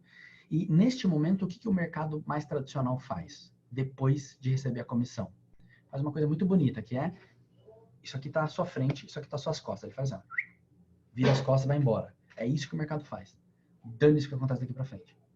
E isso não faz o menor sentido, certo? O que a gente vai fazer? A gente vai pegar na mão do cara e vai com ele até o finalzinho. E depois de terminado tudo, inclusive a quarta fase de desenho documental, a gente continua em contato com ele para ver se está tudo bem. E depois de 6 meses você vai colocar no calendário e vai ligar, e aí a casa que você comprou comigo, como é que tá gostando e tal. É isso, é contato. Isso é um mercado de relacionamento, tá? E aí, nessa fase 4 de diligência documental, uma das coisas que a gente tem que se preocupar em fazer, transferir as titularidades. Não confie que o seu comprador vai fazer isso. Ah, não, estava no contrato de compra e venda que ele era obrigado a transferir as titularidades de água, luz, IPTU, etc. no nome dele. Cara, se o contrato fosse respeitado, a gente não precisava de advogado, né? Então, assim, você como corretor, instrua o seu comprador e ajude ele, inclusive, operacionalmente falando, a transferir as titularidades. E aí não tem uma regra, porque cada lugar vai ser de um jeito. Tem lugar que por telefone você faz, tem lugar que é mó chatice, tem que ter uma procuração, tem lugar que não sei o quê. Então, assim, em São Paulo depende. Tem hora que a Enel tá com uma regrinha chata, tem hora que a Sabesp faz de outro jeito, depende. Na prefeitura em São Paulo, pelo menos, a gente faz tudo pela internet. Junta lá a matrícula, lá pelo site, lá e faz. E aí depende da sua prefeitura, depende de um monte de coisa. O fato é, você como corretor, não se esqueça de ficar meio que no pé do seu comprador para pedir para ele transferir as titularidades para o nome dele. Porque se ele não transferir e porventura ficar devendo alguma coisa tal, pode ser que o seu vendedor tenha um prejuízo aí. Tipo, tenha o nome negativado, seja lá o que for. Tá? Também nessa fase 4 de diligência documental, tem as questões locatícias, que são importantes de se analisar. Se o imóvel estava alugado no momento da transação, obviamente, durante a DD2 e DD3, você negociou com as partes qual vai ser a locação. Tipo, o cara que comprou para manter alugado. O cara que comprou para denunciar o contrato de locação e mandar o inquilino vazar. Enfim, isso estava negociado. E agora na DD4 você tem que encaminhar isso. Então, se o cara comprou para manter alugado até o final do contrato, por exemplo, porque o interesse dele nesse momento é receber aluguel, você tem que ver quem administra esse contrato de locação, pode ser sua própria imobiliária ou outra, e garantir que sejam atualizados os dados lá do novo locador, né, da nova conta bancária para crédito do aluguel, etc, etc. Então, é o corretor que tem que fazer isso. O corretor é obrigado a fazer isso? Não. Mas, gente, a gente é bem remunerado, entendeu? Se você pegar a média do que você ganha por ano, você pode fazer a conta e falar, não é tanto assim. Mas não é tudo porque você ainda não produz muito, mas uma hora você vai chegar lá. Mas pensa no quanto o vendedor está pagando para você para fazer o serviço de intermediação. É bastante dinheiro. Você intermedia uma compra e venda de 300 mil, 18, 20 mil reais. No que você paga 20 mil reais por aí? Num carro usado. Então, é um bom valor que se paga pelo serviço de intermediação. Então, vamos prestar um serviço completo, serviço profissional. E ajude o cara a fazer essas coisas. Eventualmente, nessa fase de DD4, você tem que fazer uma prestação de contas, porque é muito comum que o comprador tenha adiantado dinheiros para a imobiliária gerenciar pagamento de custos de documentação, por exemplo. Então, você vai ter que fazer um acerto de contas para ver se você ficou devendo alguma coisa a restituir a ele, ou se ele ficou devendo alguma coisa a te reembolsar. Tem as questões de emissão de nota fiscal e RPA por parte da agência e do agente, né? Então, o vendedor está aqui sua nota fiscal, ó. Você pagou 20 mil reais, está aqui sua nota fiscal. A nota fiscal da agência aqui, ó, a agência recebeu 10 mil disso, o corretor recebeu 10 mil disso, está aqui as duas notas fiscais, ou RPA, no caso de autônomo que não tem nota fiscal. Assessoria para GCAP, que é o lucro imobiliário, o ganho de capital. Isso aí, Cara, ninguém lembra de fazer essa desgraça. Ninguém lembra de fazer. São raros os vendedores que pensam nisso, que tomam cuidado com isso. Isso é muito importante ele não esquecer. Se ele não fizer a apuração e não pagar o ganho de capital até o último dia do mês subsequente ao que ele recebeu o dinheiro, ele começa a ter multa, ter um monte de coisa. Às vezes ele está isento também. Só que mesmo isento, ele tem que fazer a declaração, mesmo estando isento. Então tomem cuidado com isso. Porque ele vai ter que juntar esse arquivo do GCAP dentro da declaração de ajuste anual do ano que vem. Então, o ponto aqui é, vender o imóvel, e provavelmente ao longo do processo de venda, esse assunto de ganho de capital já veio à tona, né? Mas o ponto é, vem ou não à tona durante o DD1, DD2, 3 e tal. Agora é a hora de ligar para o proprietário e falar, proprietário, vamos fazer você quer uma ajuda para fazer o ganho de capital? Quer que eu faça para você? Você tem um contador, como que você vai fazer? Aí o cara, ganho de capital, o que é isso? Fala, nossa, vamos lá, explica tudo e tal. Não vou entrar no mérito aqui de ensinar ganho de capital para ninguém, mas o fato é, lembre-se disso, não esqueçam desse detalhe, né, na fase final. E tem essa questão de dar baixa no imóvel no sistema e tal, porque isso não afeta as partes, né, eu acho, mas de qualquer forma é uma diligência que a gente tem que ter, é mais de uso interno, né? Para que o seu imóvel não continue promovido na internet, dando a entender fraudulentamente que existe um produto disponível que não tem.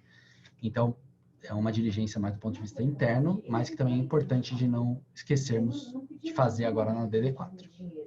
Tá? Então, vejam que isso daqui não é uma diligência documental que é feita. Isso é um sistema, entendeu? É um sistema. Várias coisas precisam ser verificadas e garantidas, mas cada uma é adequada de ser feita, é inteligente de ser feita em um momento diferente. Então, o que a gente fez aqui foi distribuir o que precisa ser feito em cada momento. Sempre objetivando a segurança de quem está comprando, a eficiência do seu tempo e a fidelização do cliente proprietário. Do comprador também, consequentemente, mas do cliente proprietário, em essência, porque é com ele que você lida muito mais, desde lá da geminação da compra e venda, né? Olavão, essa apresentação que você está aí é aquele documento completo ou é só essa página? Completo. Se você puder, eu não vou passar por ela, mas só para mostrar aquela que começa o fluxo em si, é a próxima página, acho. Aí. E assim, ó, vocês estão vendo aí na página, tudo isso que eu falei, na verdade, a gente organizou isso num fluxograma escrito, né? Para que você tente, para cada caso, conseguir ler onde você está no processo de uma compra e venda. Então, assim, onde que eu estou no processo de compra e venda? Eu estou no momento entre a proposta e a assinatura do contrato. Beleza. Deixa eu abrir lá o fluxo escrito de compra e venda para lembrar o que eu não poderia estar esquecendo nesse momento e tal. E esse fluxo escrito, ele serve para ajudar um pouco nisso, tá? Ele não resolve todos os problemas, mas serve para você se encontrar no fluxo do processo. Então, ele vai aí, Olavão, se quiser ir passando as páginas, vocês vão ver que ele é bem extenso. São várias páginas, né? Páginas não, são 3, 4 passos, 5 páginas, tudo que pode acontecer, ó, e aí se puder parar aí, ó, só esse último aí, ó, os itens 16, tá vendo, 16.1, 16.2, 16.3, isso aí é tudo de DD4, ó. Então, na DD4 tem a prestação de conta, transferência de titularidade, marketing e publicidade institucional do agente, que é tipo, publicar na rede social o vendido da vida. Veja que isso não é muito diligência documental, né? Mas eu ponho aqui para não esquecer. Dar baixa no imóvel no engaia, repasse de comissão desenvolvido, se é que alguém vai esquecer disso, né? Mas é assessoria para fazer ganho de capital, encaminhamento de questões locatícias e emissão de nota fiscal. Então, se você for voltando aí, vai ter todo esse fluxo que eu tentei mapear aí, tudo que eu lembrei, assim, que é importante de cada etapa. E, enfim, não é particular da minha agência isso é qualquer fluxo de compra e venda, vai ser mais ou menos desse jeito aí. Essa árvore, ela está organizada tanto para compra e venda à vista, quanto para compra e venda financiada. E assim, isso daqui tem que ser meio que um diário de bolso do corretor. Ele tem que conhecer isso aqui do começo ao fim. E se ele não conhecer, ele tem que ler uma vez. E se ele não entender, ele tem que ler 2. E se ele não entender, ele tem que ler 20. Mas isso aqui é o seu dia a dia, a partir do momento que você tem uma proposta na mão. Claro que, sou estagiário, igual o Dimas falou, né? O estagiário não é a palavra, mas assim, tô começando agora, eu tô mega no início ainda. Às vezes, se você está começando, se nenhuma primeira gestão você tem, isso aqui é andar para quem ainda não engatinha, entendeu? Então, vamos engatinhar primeiro, depois você anda, depois você corre. Então, às vezes, não fica numa paranoia de tentar entender DD4, o que eu não posso esquecer na DD4, sendo que nenhuma gestão você tem. Se você não tem uma gestão, você não vai ter visita. Se você não tem visita, você não vai ter proposta, você não vai ter compra e venda, você não vai ter...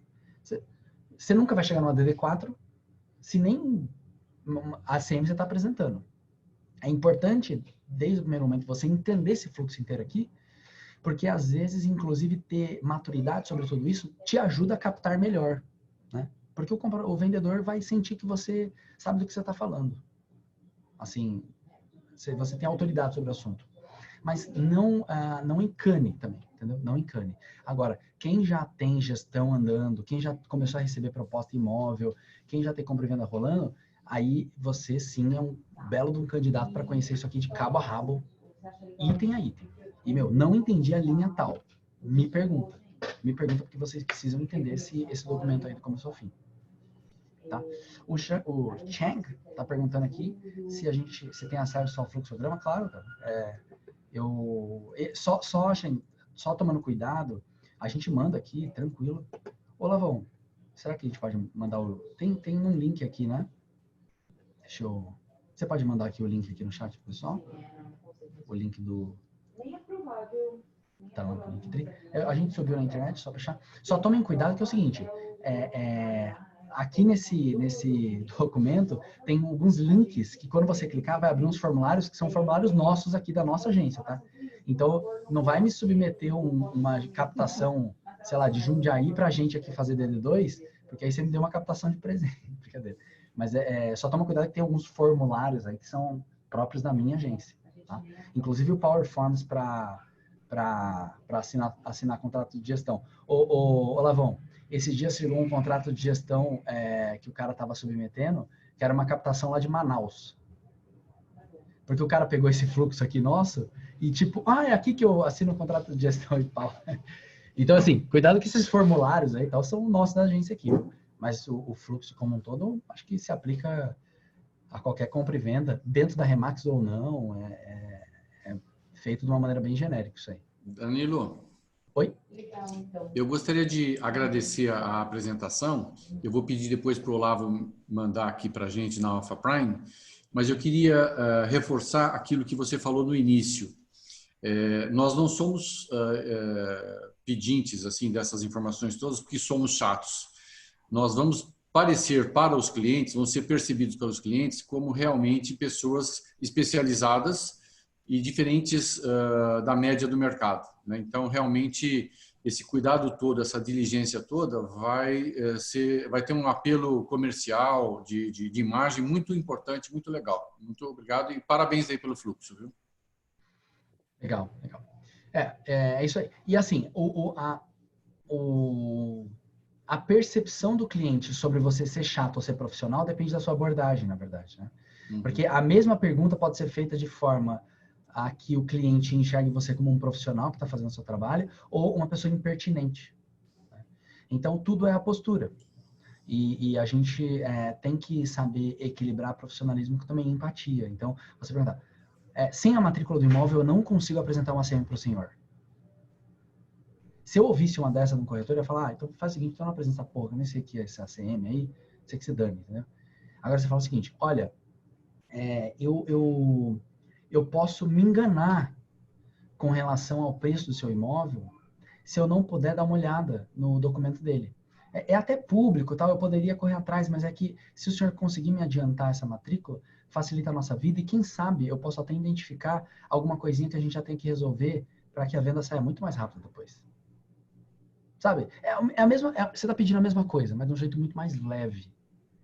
Então, a gente precisa saber também transformar um pedido que parece chato em algo tranquilo. Algo que pareça para ele que, cara, ele está fazendo o trabalho dele e ele quer me ajudar. Ele está me pedindo um negócio para me ajudar, né? Então, e tudo é um pouco de técnica, experiência também de como colocar as coisas, né? Danilo? Oi? Só para complementar o que o Dimas falou, eu tô no início, né? E eu fiz a minha primeira visita na sexta-feira. E e a proprietária do imóvel, ela estava tão desgostosa com o corretor, né, que ela aceitou me ouvir pelo nome Remax. Quando eu falei para ela que eu era da Remax, ela pesquisou sobre a Remax, ela aceitou a visita justamente por isso.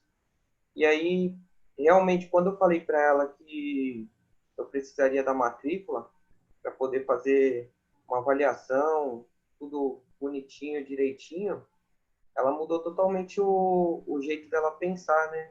E eu, desde sexta-feira para cá, praticamente eu falo com ela todos os dias. E ela me enviou ontem à noite a matrícula, né? Tranquilo, e ela tá com a expectativa boa de tentar fazer um trabalho, né, referente a isso. Então, assim, ela tinha tirado todas as placas da casa dela, tinha colocado uma direto para o proprietário, e ela tá mudando um pouco o pensamento dela, né? Por esse simples fato de todos os corretores que foram lá, eles não se preocuparam com nada disso, a não ser colocar a placa lá, né? Então, eu vi que isso daí muda bastante o jeito de conversar com o cliente, né? O profissionalismo, ele é colocado em primeiro lugar, e o cliente, hoje ele tá percebendo um pouco disso. Sim. Você sabe, Felipe, que o maior concorrente nosso somos nós mesmos, assim, não é outra empresa, não é outro corretor. E sabe quem que tem hoje no Brasil a maior parcela do mercado?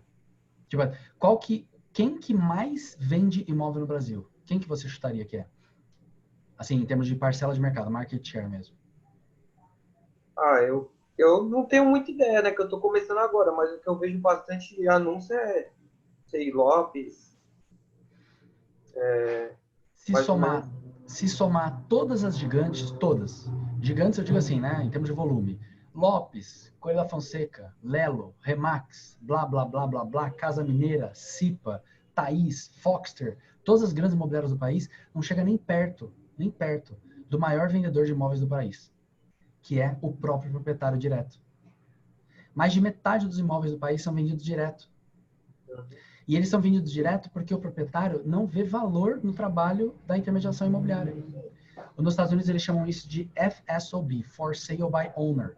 E o For Sale by Owner, que é a venda pelo dono, é o maior vendedor de imóvel do nosso país. Só que quando, nos Estados Unidos, por exemplo, a Remax fez essa pesquisa na semana retrasada, eles pesquisaram de todos os proprietários que vendem imóveis usando intermediação, 86% dizem que é um valor bem pago. Sabe? 86% das pessoas que vendem imóveis e pagam comissão, chegam no final e falam, eu fiquei satisfeito de pagar essa comissão. Isso não faz sentido quando você sabe que mais da metade dos imóveis são vendidos direto. Porque, ou seja, se mais da metade das pessoas soubessem que é melhor pagar comissão do que não pagar, só que como a gente vai fazer isso? É o que você está fazendo, profissionalismo. É não arredar o pé, é não entrar num fluxo de processo leviano, onde tipo, você vai pelo mais fácil, entendeu? A pessoa não aceitou, entre aspas, de entregar a matrícula de começo, você vai pelo caminho mais fácil. Tá? Então, o que você está fazendo é isso. O que você está fazendo é concorrendo com o nosso maior concorrente, que é o FSOB, não são as outras imobiliárias. É a nossa falta de profissionalismo. O que eu percebi também é a questão do feedback, né? Ela quis enfatizar para mim que depois que ela tirou todas as imobiliárias que estavam lá, as placas, agora toda semana ela tem pelo menos 2, 3 pessoas que vão atrás dela para tentar comprar o imóvel, né? Ela disse que por todo esse tempo aí, ninguém nunca da imobiliária praticamente ligava para ela para falar, tem uma pessoa interessada e tal. E eu tô gostando. Sim. Legal. Agora é simples, é só pegar essa mulher aí e multiplicar por outras 50. Manda bala. Agora é só escalar isso aí que você já aprendeu a fazer com uma e fazer com assim. Cara, é isso aí, gente. Vejam que, no final das contas, a ideia desse treinamento aqui era dar uma noção geral sobre o sistema de diligências documentais, a importância deles, quais são feitas em cada momento, mas, assim, é impossível, tipo, fora do mérito, é improdutivo, eu ficar entrando muito no detalhe de forma casuística, sobre como resolver uma coisa e como resolver outra. Porque aí vira uma aula de direito imobiliário nu e cruamente, que se vocês quiserem ter, a gente fica aqui o dia inteiro, um dia que vocês quiserem marcar. Mas não é a ideia. A ideia aqui é fazer o agente imobiliário entender o que é importante dele entender. Beleza? E não é uma aula de direito e negócios imobiliários, assim, sabe, por si só, assim, estrito senso. Alguma dúvida? Ô, Mary, você ficou... Na verdade, o tempo inteiro eu esqueci, assim, por erro meu, de falar quem que é o grande responsável por tudo isso, que é o Almeres, que criou tudo isso aí, fez toda essa documentação e que é o gênio de todo esse processo aí. Alguém tem alguma dúvida, observação? Ou precisa de alguma coisa? Eu gostaria só de agradecer a sua disponibilidade e o seu compartilhar do seu conhecimento. Muito obrigado. Eu que agradeço. Agradeço o tempo de vocês aí. Então, beleza. Isso aí, Lavão. Tá feito, cara. Querendo entrar em detalhes sobre algum item específico, me chamem. E a gente tem essa rede de treinamento semanal. O Fernando pediu para eu não esquecer de dar um aviso na terça-feira que vem. Então, a gente vem fazendo esses